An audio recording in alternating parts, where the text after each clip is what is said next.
ये भारत का वो इकलौता मंदिर है जहाँ भगवान का असली रूप साल में सिर्फ एक दिन दिखता है। बाकी पूरे साल मूर्ति को चंदन की 7 मोटी परतों से ढक कर रखा जाता है। आखिर क्यों? ये कहानी जुड़ी है भगवान विष्णु के सबसे उग्र अवतार नरसिंह से। हिरण्यकशिपु का वध करने के बाद भी नरसिंह का क्रोध और उग्र ताप शांत नहीं हो रहा था। उनके ताप से पूरा संसार जलने लगा। भक्त प्रहलाद और अन्य देवताओं की प्रार्थना पर नरसिंह ने इस सिंहाचलम पर्वत पर स्थायी रूप से वास किया ताकि उनका ताप शांत हो सके। लेकिन उनका यह विशाल और उग्र स्वरूप सदियों तक इस पर्वत पर ही रहा और समय के साथ मिट्टी और पत्थरों के नीचे दब गया। सालों बाद आंध्र प्रदेश के राजा पुरूरवा को स्वयं नरसिंह देव ने सपने में दर्शन दिए। भगवान ने उन्हें बताया कि उनकी स्वयंभू मूर्ति इस पहाड़ के ऊपर मिट्टी के नीचे दबी हुई है और उसे निकालकर स्थापित करने को कहा। राजा पुरूरवा ने मूर्ति को खोजा और स्थापित किया। तब देवता ने उन्हें आज्ञा दी, मेरी उग्रता को शांत रखने के लिए मुझे हमेशा चंदन की मोटी परत से ढक कर रखना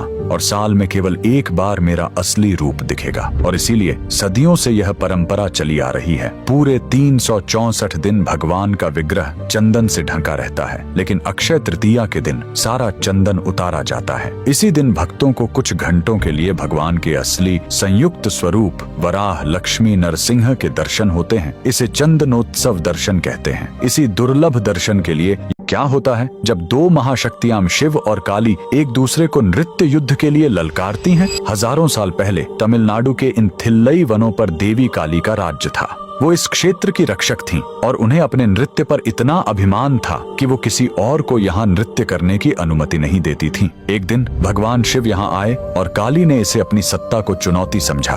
उन्होंने शिव को एक नृत्य प्रतियोगिता के लिए ललकारा। शिव ने चुनौती स्वीकार कर ली और फिर शुरू हुआ वो महानृत्य जिसे देखने देवता भी स्वर्ग से उतर आए। दोनों ने एक से बढ़कर एक अद्भुत मुद्राओं का प्रदर्शन किया, लेकिन कोई भी हार नहीं मान रहा था। तब अंत में भगवान शिव ने ऊर्ध्व तांडव मुद्रा का प्रदर्शन किया, जिसमें उन्होंने अपना पैर सीधे अपने सिर के ऊपर तक उठा लिया। एक स्त्री होने की मर्यादा के कारण देवी काली इस मुद्रा को नहीं दोहरा सकी और उन्होंने अपनी हार स्वीकार कर ली। और जिस स्थान पर यह दिव्य नृत्य युद्ध हुआ था, वहीं आज खड़ा है तमिलनाडु का प्रसिद्ध थिल्लई नटराज मंदिर। यहाँ गर्भगृह में एक तरफ तो भगवान शिव अपने नटराज के साकार रूप में मौजूद हैं, उसी दिव्य नृत्य मुद्रा में। लेकिन चौंकाने वाली बात दूसरी तरफ है। यहाँ एक पर्दा है और जब वो हटता है तो अंदर कुछ नहीं दिखता, सिर्फ शून्य। यही है चिदम्बरम रहस्यम। मान्यता है कि यह भगवान का निराकार रूप है, जहाँ वे अदृश्य रूप में भी निरंतर अपना आनंद तांडव कर रहे हैं। एक ही मंदिर में भगवान के 2 रूप, एक जिसे आंखें देख सकती हैं और दूसरा जिसे सिर्फ महसूस किया